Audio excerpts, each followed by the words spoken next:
wabarakatuh. Apa kabar anak ustazah pagi hari ini? Alhamdulillah luar biasa, tetap semangat. Allahu Akbar. Yes, Asa Nabil bersama Al-Quran. Tahfiz mudah, indah, berkah.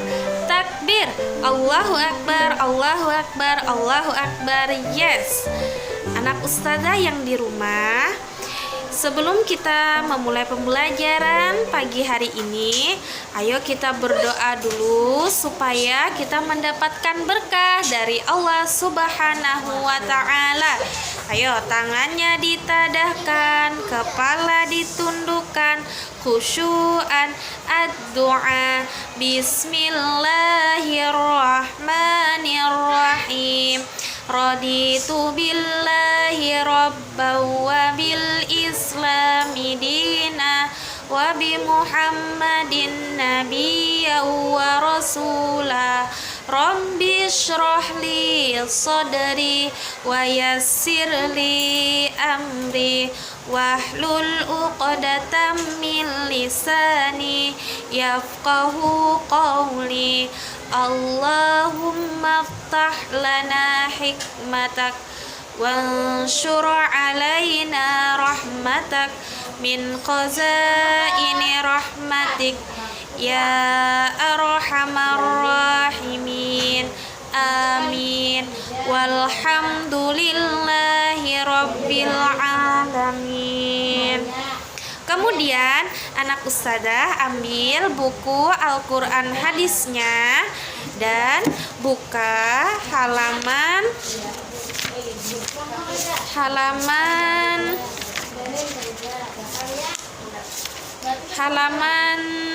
27 pelajaran 3. Nah, hari ini kita belajar surah An-Nas. Nah, sudahkah kamu memohon perlindungan kepada Allah Subhanahu wa Ta'ala?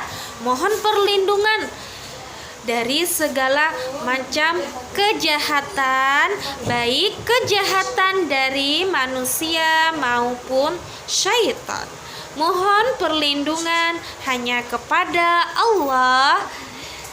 Diperintahkan dalam surah An-Nas. Nah, nakai di dalam surah An-Nas itu diperintahkan kita membaca surah An-Nas agar terlindung dari kejahatan.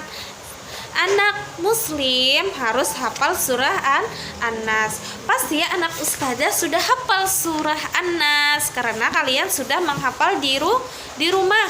Nah, kemudian buka halaman 30. Coba kita mengenal surah An-Nas. Seperti apakah itu surah An-Nas? Amati dan perhatikan gambar berikut. Nih gambarnya, di situ ada anak perempuan atau anak akhwat lagi berdoa sebelum belajar. Akhwat itu berdoa, nak, ya Allah lindungilah aku dari godaan syaitan. Nah, dia sebelum belajar itu berdoa semoga syaitan tidak mengganggu dia dan tidak mengantuk, malas-malasan. Nah, seperti itu anak ustazah. Kemudian di gambar 2-nya di situ ada juga anak ikhwan atau laki-laki sebelum tidur dia membaca surah An-Nas.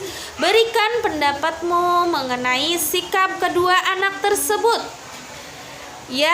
Sikap yang dimiliki anak tersebut sudahkah kamu memiliki dan dibiasakan dalam kehidupan sehari-hari? Nah, anak ustazah, sebelum pian belajar, sebelum pian tidur itu dibiasakan membaca surah An-Nas agar terlindung dari godaan syaitan atau godaan dari kejahatan. Nah, An-Nas adalah surah yang terakhir dalam Al-Quran. Nah, di dalam Al-Quran, surah An-Nas itu surah yang terakhir. Di halaman 31 Nakai, surah An-Nas adalah surah yang ke-114. Nah, surah An-Nas itu surah yang paling terakhir, jadi surah yang ke-114. Surah An-Nas terdiri atas berapa ayat? Atas 6 ayat. Nah, surah An-Nas itu terdiri atas 6 ayat. Rasulullah menganjurkan kepada kita membaca surah An-Nas sebelum tidur. Mari kita mengenal, lafalkan surah An-Nas berikut ini. Lafalkan surah An-Nas. Ayo kita sama-sama membaca surah An-Nas. Surah An-Nas tadi terdiri berapa ayat? Ada 6 ayat. Coba kita lafalkan sama-sama.